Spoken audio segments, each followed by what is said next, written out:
Hey, Dave Deyhimy, my friend, how are you? I'm good. How are you, Mike? Good, good. Hey, I appreciate you taking the time to come on. Dr. Dave Deyhimy, a longtime friend of mine, actually a fraternity brother of mine from UC San Diego. Somebody I do business with, coach, and share passions with. We're both parents. And to have him come on today is special because of not just the time of year, Halloween coming up, and not just Halloween, but the epidemic called fentanyl. That's what Dave specializes in. He's the medical director of my MAT clinic, and he'll talk about that at the end. But Dave and I decided to put this together more of as just a message to our friends and family out there, other than what the media is trying to tell you, to educate you about what's going on with this fentanyl problem, not just with adults, but our children. So, Dave, first question I have right out of the gate: how bad is this? It's very bad, Mike, and it hasn't gotten enough media attention until recently. Um, this has been a problem that's been escalating throughout the country for several years now, and it's causing a huge spike in the rate of overdose deaths, Yeah. particularly amongst young people.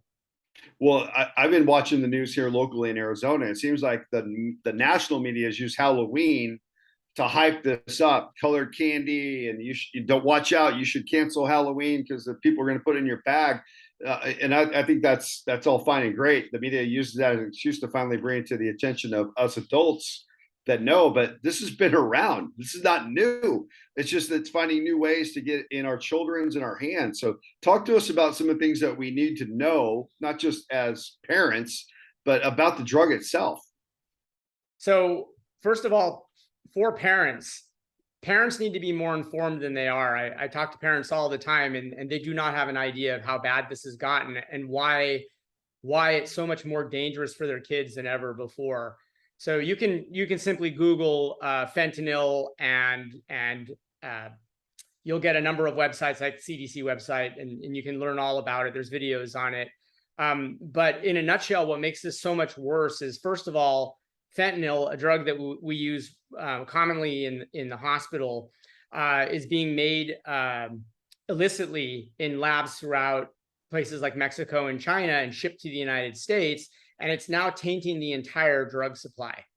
Prior to this, people would overdose on drugs, but they were usually the drugs they knew they were using. Now because of fentanyl, a tiny amounts can get into all kinds of different drugs, and it takes very, very little to overdose and die. Moreover, they're making it look exactly like commonly abused pills, ones that people want, like Xanax and Adderall and Percocets. They've made them look identical. And so people are trying to get these drugs that they know that they like, but they're not getting what they think they're getting, and they're overdosing as a result. That's insane. So one of the things that really got my attention was the message that this is not an addiction issue. This is a poisoning issue. So I think a lot of parents out there, oh, this will never happen to my kid. He's a perfect student. She's a perfect student.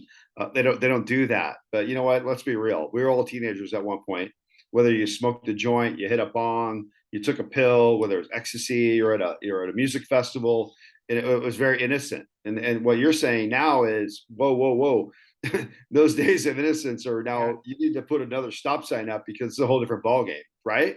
Yeah, that's exactly right. Because I mean, teens by definition try stuff. By definition, they often don't weigh consequences like adults do. And it's the perfect storm because they're going to be put into situations all the time where they're seeking novelty, there's peer pressure, they can be intoxicated with alcohol or some other thing already, making decision making worse. And now, instead of overdoing it, they die if they accidentally get this drug instead of one that they thought they were getting. So you're coaching on dialogue with kids, teenagers. Like how do we create that nexus point between the parents and the kids to not sound like we're being that wah wah wah voice in the background. This is serious stuff. Yeah, it's not, when you talk to your kids about this, it's not like you can't lecture your kids and say just don't do it kind of thing. You need to have an open dialogue where you're communicating back and forth.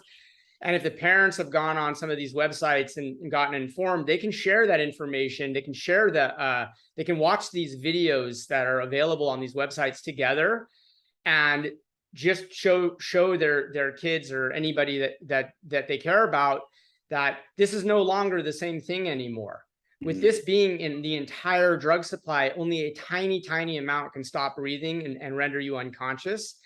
And so just bringing awareness to that this is really going on, so there aren't these accidents, right? Yeah. Okay, well, let's assume that happens, Dave. I know you've talked to me a little bit about what to do in this situation. There are drugs and things to counter when something did happen. Can you share with us some of the solutions that you and doctors are promoting out there? Not just calling 911. I mean, that's a gimme, but this happens so quickly. There's other things we can do to not prevent, but react to the challenge. Right. So you always call 911 first, but the drug that's widely available that is the antidote to opiate overdose is called naloxone, and we prescribe it and we give it out all the time in a nasal formulation that doesn't involve any needles. They come in boxes and they look just like this, two of these in a box, and the medication's inside this little thing. All you do is you put it in the nose and you press a button, and the medication's been administered. And what it does is it pushes the opioids off the opioid receptor, which can reestablish spontaneous breathing. Sometimes it takes more than one dose. So there's 2 per box. This formulation, the intranasal formulation, there's 2 FDA approved formulations. One you've probably heard of called Narcan. That's been around a while. And now there's a newer formulation that's specifically been developed for these higher potency drugs like illicit fentanyl. It's called Cloxato. It's identical in every single way, except for the fact that there's more naloxone in here. And either are available in most states just by going to your pharmacy and asking for it. Right. Well, so in my view as a parent, this is something that I think every parent should have, every school should have. Anything, a nightclub, a bar, a restaurant. It's almost like having a fire hydrant to react to a fire anymore. It's gotten to that point. Am I right? Yeah, that's right. So just like we have fire extinguishers or automatic external defibrillators hanging on the wall of a bar or a nightclub, people need to think of this medication as something that they need to have on them at all time. Parents should have this in their homes because 80% of overdoses from opiates happen within your own home. And 40% of the time that people overdose on these drugs, somebody is standing there witness to it or comes across them immediately thereafter. And by having this readily available, you have the means to save a life. Wow. Well, so I guess that, why wouldn't you? I guess that's the question for me. You and I've already talked about me having this in my home, so we're working on that. So I appreciate that knowledge. Now, tell us a little bit about if somebody want to get in touch with you, website, you personally. Again, a lot of the people that are out there going to watch this are either friends of mine or contacts on social media, and that tie-in with you means a lot to me because we've known each other for years.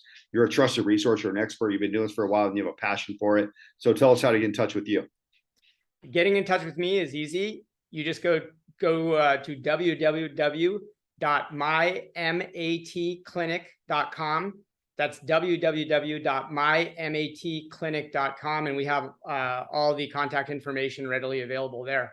Great. Thanks so much. Or you can touch with me, obviously, directly on my email. If you're getting this on LinkedIn or Instagram or Facebook, any of the direct contacts you have, you can ask me. I promise you I get in touch with Dave. I've done that. I've referred people to Dave over the years in Southern California. He's in Orange County. I'm in Phoenix, Arizona. But this is a global problem, people. We need to make sure we address this and just educate ourselves. Don't just listen to what the national media angle is on this. We're trying to weed through that today and talk to you factually about what you need to know as a parent, as a person. So thank you so much, Dave, for coming on. It means a lot to me to take time on a weekend day. So thank you so much. Yeah, no, thank you for having me. Absolutely. Thanks, Dave. Take care, Mike. All right. Let's see if I can stop.